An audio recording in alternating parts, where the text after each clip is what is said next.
미스터 홍. 홍준표 신임 자유한국당 당대표. 예. 그러니까 홍준표 당대표가 이제 정치자금법 위반으로 사실 재판을 받아서 1심에서 유죄받았고 2심에서 그게 무죄로 뒤집혔지 않습니까? 그리고 그 이른바 성완종 리스트에 적혀 있었던 홍준표 현재 당대표를 수사했던 분이 이제 지금 현재 검찰총장이 된 겁니다. 그리고 굉장히 그때 당시 2심의 무죄에 대해서 강력하게 분노했어요. 문무일 현재 검찰총장 후보자가. 수사본부장이었었나요? 왜 그러냐면 그게 감정적인 어떤 게 아니라 그분의 말씀은 기존의 대법원 판례와 완전히 배치되는 거고 1심에서 인정이 됐던 증거들을 2심에서 완전히 증거를 배척하는 방법을 해서 무죄를 했는데 연결고리 하나를 그냥 뚝 끊어버렸다는 거예요. 근데 그 끊었던 연결고리가 이게 법리상으로 말이 안 되는 거다. 그래서 사실 그때 무죄가 나왔을 때 보도자료까지 다 준비를 해서 이거를 반박을 하려고 했었는데 대법원의 법리가 그동안의 법리와 어긋나는 부분이기 때문에 대법원에서 본인은 뒤집힐 거라고 생각을 하셨기 때문에 자제했다라는 식으로 말씀을 하셨거든요. 그러면 이분의 만약에 지금 홍 대표의 잠 못 이루는 밤이 이제 시작됐네요. 그러니까 검찰총장 후보자의 말씀이 맞다면 홍 대표는 정말 지금 홍 대표님이라고 좀 해주세요. 홍 대표님 오래 안 계실 것 같은데.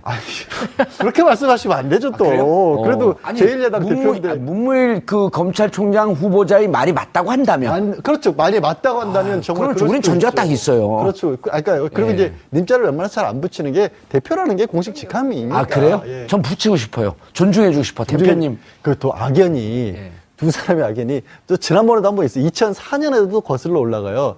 그때 당시에도 아마 노무현 전 대통령 측근과 관련된 특검이 운영되고 있었을 때 홍준표 현재 당대표가 노무현 대통령과 관련된 비자금 의혹이라 하면서 그때 그 양도성 예금 증서 100억짜리인가를 들고 갔다고 합니다. 이 현재 그 검찰총장이 후보자인 문무일 당시 특검에게. 그랬을 때 이제 왜냐하면 연수원 기수로 4년이고 대학도 선배고 학원 홍준표 의원이었죠 그때. 이게 면박을 주셨었대요. 그 지금 문무일 후보자가. 그래요? 이거 위조된 건데 이런 거 가지고 왜 나한테 수사를 하라고 하냐. 그래서 굉장히 그때도 홍준표 당시 의원이 나오면서 기분 나빠했다는. 그런 얘기가 있죠. 언론에 나왔어요? 아니면 그냥 개인적으로 알고 있는 거예요? 이거는 나온 얘기고요. 좀 전에 당시 홍 현재 대표의 판결과 관련된 부분은 사실은 언론에서 나온 것 같진 않아요. 판결이요? 그렇죠. 2심 무죄 판결이 잘못됐다는 거에 관한 얘기는 거의 제가 비하인드 스토리. 언론에는 얘기가 안 나온 걸로 제가 알고 있습니다. 오늘 여기서 처음 얘기한 거예요. 그러니까 제가 그 모든 언론을 하나도 안 봐도 그런 얘기 해도 되는지 모르겠습니다만.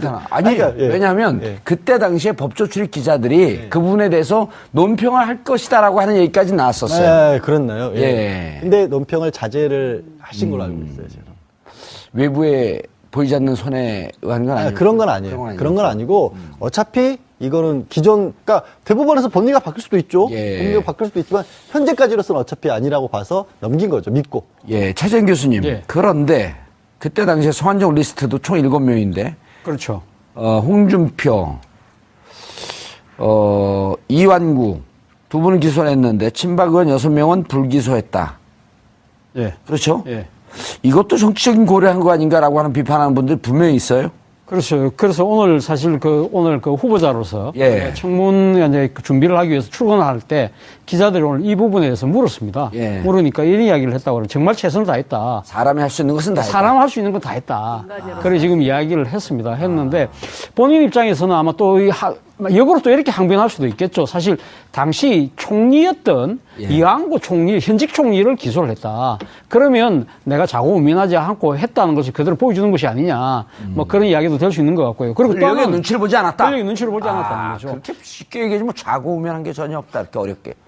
아니, 제가 그분의 직접 화법을 그대로. 아니 그러니까 저분 지금 나오고 있어요. 화면에 나오고 있는데 눈은 선하게 생겼구만. 말씀을 책을 많이 읽으셨어요. 그래서 누가요? 고전 같은 걸 되게 많이 읽으셔서 저런 식의 화법들을 많이 쓰시는 편이세요. 그렇다고 해서 자고 우면 무슨 고전이라고 해. 다른 표현이에요, 저거. 그거 어렵다고 얘기해놓고 제가 얘기하니까 또 그러세요. 저거 말고도 저는 이제 말씀을 하실 때, 왜 제가 책 많이 읽었다는 얘기도 왜 하냐면, 또 아까 저기 왜 제가 누워서 침 뱉는지 모르겠지만 법조인들이 법은 잘하는데 인문학적 지식이 딸리는 분들도 또 꽤 있거든요. 근데 일단 법조인들은 사법고시 볼 때 책을 많이 봐서 그런지 일종의 그 독서 중독증이 있더라고요. 항상 책을 갖고 다니더라고. 그게 이제 거기서 이제 말씀하신 게 정말 맞아요. 예. 중독증 걸린 분들도 있고, 이게 한 가지 또 특징 중에 하나가 또 사법시험이 이 분량이 많잖아요. 분량도 많고 법이란 게 있다 보니까 그게 왜 이 법이 만들어지는지 묻지도 따지지도 않고 외우는 분들이 또 많아요. 사법시험 출신들 중에. 그런데 근데 이분은 이거를 취지를 또 다 깨고 계시더라고요. 다 찾아보셔가지고. 그것도 특이했어요. 제가 만나보면서. 말씀 들어보니까. 양절 변호사도 참 고대네요, 진짜. 그래서 그러는 건 아니, 아니, 저랑 기수가 너무 차이가 나서 무슨 아니, 왜 저렇게 이렇게 극찬을 할까? 아니, 그건 아니고. 아니, 근데 고대 이야기 나온 김에 제가 뭐 좀 고대 동문회 하나요? 아니, 홍 대표, 당 대표도 고대세요. 그래요? 고대 나온 김에 그럼 제가 한 말씀만 드릴게요. 그러면 88년도에 검찰총장 임기제가 도입이 됩니다. 예. 임기제가 도입돼서 바로 앞에 직전에 물러났던 김수남 총장과 20명의 이 총장이 계셨는데 그 중에서 임기를 채우신 분이 뭐 그래 많지는 않습니다. 많지는 않지만 한 7명만 임기를 채웠는데, 그럼 나머지 13명은 임기를 못 채웠다는 거 아닙니까? 예. 그럼 그 중에 20명 중에 고려대학 출신 총장이 4분 계신데, 공교롭게도 고대 출신 4명은 전부 다 임기를 못 채운 총장 속에 들어갔거든요. 예. 그렇기 때문에 문무일 후보자가 이번에 만약에 임명이 되면, 과연 이 고려대학교 검찰총장으로서 임기를 끝까지 못 가는 이 징크스를 낄 거냐 안 낄 거냐도 지금 이 한간의 화제입니다. 아니, 무슨 다큐 프로를 해서 예능 얘기를 하고 계세요. 기사가 많이 나왔어요. 기사 많이 나왔습니다. 아니, 고대를 이야기하시니까. 에피소드 고대 출신들 20명 중에 13명이 임기를 못 채웠고. 아니, 고대 출신이 아니고. 그러니까 그 중에 고대가 4명인데 다 임기를 못 채웠다. 임기를 못 채웠다. 불명예 총장, 단명 총장의 고대가 다 이름을 올렸다. 이름을 올렸다. 이번에. 아무튼 뭐 이번에 문무일 총장 후보자는 뭐 일단 임기까지 끝까지 뭐 최선을 다해서 임기를 다 채우는 그런 총장이 되길 바랍니다. 검찰총장 임기는 몇 년이에요? 2년입니다. 2년이 있겠네요, 그럼. 예. 날이 더워서. 날이 참 더워요. 예, 날이 참 덥습니다. 자, 그런데, 중요한 건 이제 여기서 우리가, 웃고 떠들고 이렇게 재밌게 얘기를 하지만 지금 뭐 국내 사정이, 얼마 전에 이제 또 최강욱 변호사가 그런 얘기도 했어요. 한 그 팟캐스트 방송에 나가서 문재인 대통령, 조국 수석, 한번 검찰 개혁 제대로 하는지 보자라고 하면서 검찰 내에서 이 반발의 분위기가 녹록치가 않다. 지금 이제 문무일 이 검찰총장 후보자의 미션은 2개 아닙니까? 자, 우리 공직사회의 과거에 적폐청산, 혹시 미진한 수사가 있었으면 다시 들여다볼 것이고, 재조사를 해야 될 것이고, 또 하나는 이렇게 무소불위의 권력을 갖고 있어서 정치 검찰화되어 있는 검찰의 시스템 개혁, 나가서 적폐 청산까지도 좀 해야 되지 않겠냐라고 하는 2개의 아주 묵직한 미션을 갖고 있단 말이에요. 그렇죠. 예. 근데 그 부분을 하는 데 있어서 어떻게 보면 성향상 굉장히 맞으신 분이기도 해요. 검찰에 대한 소신은 굉장히 있는데, 이렇게 뭐랄까, 아까 이제 장윤성 기자 표현을 따지면 주변에 막 어울려서 사람들 끌어서 막말로 뭐 술 마시러 다니고 이런 스타일이 아니시거든요. 그 검찰이 인권보호기구라는 그 원래적인 의미의 검찰에 대한 소식이 굉장히 강하시기 때문에 사실 지금 조국 민정수석이라든가 박상기 법무부 장관 후보자 같은 경우에도 그 부분을 지켜주겠다는 거거든요. 그러니까 그 부분을 지켜주고 왜 검찰이 2번, 3번 수사하는 이유도 사실은 국민들은 불편하다고 한 생각할 게 지금 잘못 운영되고 있지만 원래 취지는 한 번만 들여다보는 걸로는 예를 들어서 잘못된 결정이 있을 수 있기 때문에 2번, 3번 보는 그런 어떤 그거를 가지고 있는데 그 취지를 원래 잘 살려내는 그런 식으로 가자. 거기에는 본인이 이렇게 보면 어떻게 보면 뭐 검찰총장까지 올라간 분에게 이런 말씀하기는 그렇지만 계파를 이루고 있는 그런 사람으로 분류가 되지 않으시거든요.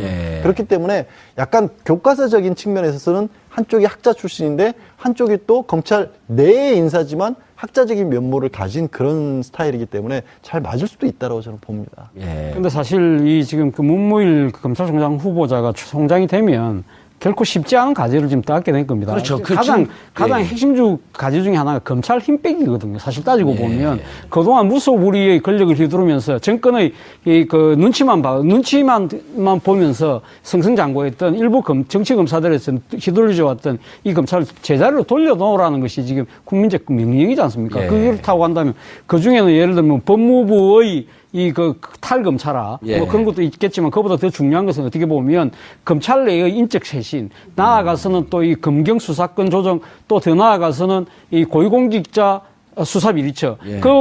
이 두 개는 수사권과 기소권을 어떻게 보면 검찰 부분에 있어서는 상당한 부분을 그날 내놔야 되는 부분인데 이 부분에 대해서 조직 내 반발이 꽤 심할 수도 있는 거거든요. 이렇다고 한다면 이 조직 내의 반발을 어떻게 잘 다독일 것이냐, 그 리더십을 제대로 보여줄 것이냐 부분에 상당히 주목되는 측면이 있는 거죠. 아까 앵커께서 말씀하시기를 청와대와의 전화를 끊어라. 그렇게 주장하시는 분들, 특히 그 전임 정권이나 보수 정권 쪽에서 이야기하시는 분들은 왜 그런 이야기를 하느냐. 이 소위 말하는 검찰 개혁을 이게 지금 당면한 검찰 개혁에 있어서 문무일 검찰총장 후보자가 총장이 되고 난 뒤에 예를 들면 청와대와의 그 코드를 맞춰서 일종의 그 조직 쇄신이라든지 인적 쇄신의 드라이버를 걸지 않겠느냐는 그런 의구심 때문에 지금 이렇게 이 정치적인 견제구를 날린다고 볼 수 있는 거거든요. 실제 그 정치권하고 이제 기자들 취재 내용을 좀 종합을 해보면 어쨌든 몇 가지 이제 미션이 있는데 그 중에서 제일 중요한 거는 이제 어쨌든 김수남 검찰총장 후임으로 인선된 게 이제 약 한 두 달, 한 50일 만에 왔기 때문에 조직을 안정적으로 운영하는 것도 굉장히 중요하고 그리고 조직 안에 있는 이른바 정치검찰로 분류되어 있는 인적에 대한 청산, 인적 청산 이것도 중요한데 큰 틀에서는 이제 문재인 정부가 추진하고자 하는 두 가지 방향이 있잖아요. 검찰개혁. 하나는 이제 공수처, 예. 고위공직자 비리수사처를 하나 만드는 것이고 검경 수사권 조정을 하는 것인데 이분이 1988년 사법파동 막 그때 연수원 시절부터 준비했던 것처럼 그때 이제 뭐 다 변호사나 뭐 판사하자 할 때 이분은 검사하고 싶다 그래서 검찰로 갔다는 거 아니겠어요? 근데 따라서 이제 검찰 본위 그러니까 검찰 중심으로 할 가능성이 높다. 그런 측면에서는 문재인 정부 노선하고 일정 정도 충돌할 가능성도 있다. 이런 조심스러운 분석, 예측도 나오더라고요. 예. 그런데 어쨌든 지금 그 검찰총장이 네. 검찰 개혁, 그러니까 이제 검찰 내부 분위기는 그 양 변호사님 이런 거 아닙니까? 검찰 개혁하게 되면 자연스럽게 지금까지 관행이 검찰 내부에 칼을 댄다고 하면 검찰총장이 그거에 대해서 우리를 놔둬라. 우리 정치와 우리가 끊게 되면 우리 잘하고 있다라고 하는 이게 방언을이었단 말이에요. 그렇죠. 그러면서 사실은 점점 더 정치권 검찰화했고 보통 그 개혁의 얘기가 나오면 검찰총장이 사표를 던지고 저항하면서 나가는 모습이었는데 그 자체가 우리 정치 검찰을 하는 거다. 그런데 이번 같은 경우는 시작서부터 그 개혁의 미션을 안고 시작한단 말이에요. 그 상황이 좀 많이 좀 변화한 부분이 있어요. 사실은 물론 이제 지난번 뭐 최광욱 변호사 팟캐스트 손혜원 의원과 하던 그 팟캐스트에서 이 검찰이 지금 개혁에 반발하면서 막 청와대를 뭐 비난하고 이런 얘기가 나오고 있습니다만은 일부가 그렇다라는 거고 전반적인 어떤 흐름, 특히 이제 어떻게 말씀드려야 될까? 조금 실무진에서의 검사들은요. 부장검사급 밑으로. 밑으로. 밑으로는 이래서는 안 된다는 거. 그다지 반발이 없어요. 왜? 지금까지는 진짜 그런 겁니다. 정치 검찰으로 가는 수뇌부의 몇몇 분들이 자기 권력을 다 놓지 않기 위해서 쥐고 있던 게 밑으로 내려가면 무슨 일이 되냐면 그냥 이 일이 많아지는 것 뿐이에요. 잡무가. 그럼 그 밑에 일선 검사들은 밤새고 죽어나갈 정도로 힘이 들어서 했는데 그거를 하나도 포기 안 한 이유가 결국에는 위에서 이거 다 우리 거야라고 꽁꽁꽁 싸맸거든요. 그 중에서 핵심적으로 검찰이 가져가야 될 것이 무엇인가를 추려내는 원래적인 의미의 검찰로 가면 그런 부분이 줄어들 거고 반발도 줄어들 거기 때문에 오히려 일선 검사들이 왜 딱 단쪽으로 비교해서 노무현 전 대통령 검찰을 개혁하셨을 때는 검사들이 들고 일어났잖아요. 그렇죠, 진짜 10년이면 강산이 변한다고 그 10년 사이에 법조계의 분위기가 바뀌었어요. 검찰 분위기도 바뀌었고. 그리고 그거를 아마 문무일 검찰총장 후보자도 아실 거고요. 그래서 저도 내부에 막 사정의 칼을 들여대는 작업이 사실 조금 이루어졌어요. 다행히 다행이라는 표현이 좀 이상하지만 서울중앙지검장과 검찰국장과의 술자리 파동으로 인해서 기수 정리가 좀 됐어요. 그 부담이 이미 덜어진 상태에서 검찰총장으로 들어오기 때문에 자신이 직접 손을 대야 되는 검찰 내에 오래된 묵은 세력들이 상당 부분 이미 좀 정리가 된 상태에서 들어온다는 거죠. 예. 그리고 밑에서 바치는 힘은 조금은 다를 수 있다는 거죠, 과거와는. 근데 저는 그렇게 뭐 아직까지 낙관은 좀 이르지 않을까 하는 생각입니다. 사실은 뭐 2003년도에 이 일선 검사들이 그때 노무현 대통령이 취임하자마자 했던 검찰 인사에 대해서 강력하게 반발하면서 검사와의 대화가 있었지 않습니까? 예. 그런 분위기는 분명히 아닌 건 맞습니다. 맞는데 문제는 이 지금 검찰, 경찰 수사권 조정 그리고 또 공수처 문제 같은 경우는 결국 검찰이 갖고 있는 가장 큰 권력이라고 할 수 있는 수사권과 기소권을 상당 부분을 지금 떼내서 지금 딴 데 넘겨줘야 된다는 상황이거든요. 그렇죠. 과연 그런 일선 검사들이 자신들이 가장 강력한 권한을 떼내는 데 대해서 얼마만큼 공감을 할 것이냐는 거죠. 일단은 지금은 다 이 목소리를 낮추고 있지만 자신들의 실질적인 권한이 떨어져 나갈 때 있어서 상당히 반발할 가능성이 높다는 거죠. 예를 들면 제가 11년도로 기억을 하는데 당시 대검 중수부를 폐지할 때 그때 하극상이 일어났지 않습니까? 최재경 그때 당시 이 검사를 비롯해서 많은 사람들이 결국 그래서 총장하고 부딪혀서 한상대 검찰총장이 결국 중도 사퇴하는 그런 상황이 벌어졌거든요. 그래서 제가 드리고 싶은 역대급이었죠 그때. 역대급이었죠. 그러니까 제가 드리고 싶은 이야기는 뭐냐면 문무일 검찰총장 후보자 총장이 되시고 난다면 이런 시대적으로 지금 요구하고 국민적 요구를 과연 그 검찰 내 조직원들이 공감할 수 있도록 그런 식으로 리더십을 발휘해야 된다는 겁니다. 단지 개혁의 당위성만 가지고 밀어붙였다가는 조직 내에서 상당히 반발을 겪으면 오히려 개혁 자체가 자초될 수도 있기 때문에 그만큼 리더십을 이번에 잘 발휘해야 된다는 뜻입니다. 그래서 이런 얘기가 나와요. 일선 수사검사들이 정치로부터 영향을 받지 않도록 방패막이 역할은 세게 할 거다. 그렇지만 검찰의 권한을 축소하는 그런 이제 문재인 정부의 노선 거기에는 적극적으로 나서지 않을 전망이 우세하다. 이런 분석이 누가 그 나와요. 얘기를 했어요? 검찰 내부의 얘기를 들은 기자들이 이런 논조의 기사를 많이 쓰고 있죠. 근데 이제 그런 부분에 있어서 지금 이게 이제 정치검찰이었을 때는 수직적이고 명령적인 체계인데 이제 지금은 시스템을 잡겠다는 거 아니에요? 그러면은 검찰총장한테만 이 미션이 있는 것이 아니고 민정수석인 조국, 그 다음에 법무부 장관, 이 삼각축으로 되어 있기 때문에 그리고 일단 내부 분위기는 지금 아까 정확하게 지적을 하셨는데 정치검찰이 우리를 더 힘들게 만든 거 아니라고 하는 이런 저항의 분위기도 있어요. 그리고 특히 공수처 같은 경우는 검찰을 투명하게 만드는 건데 이번 기회에 받아들이자.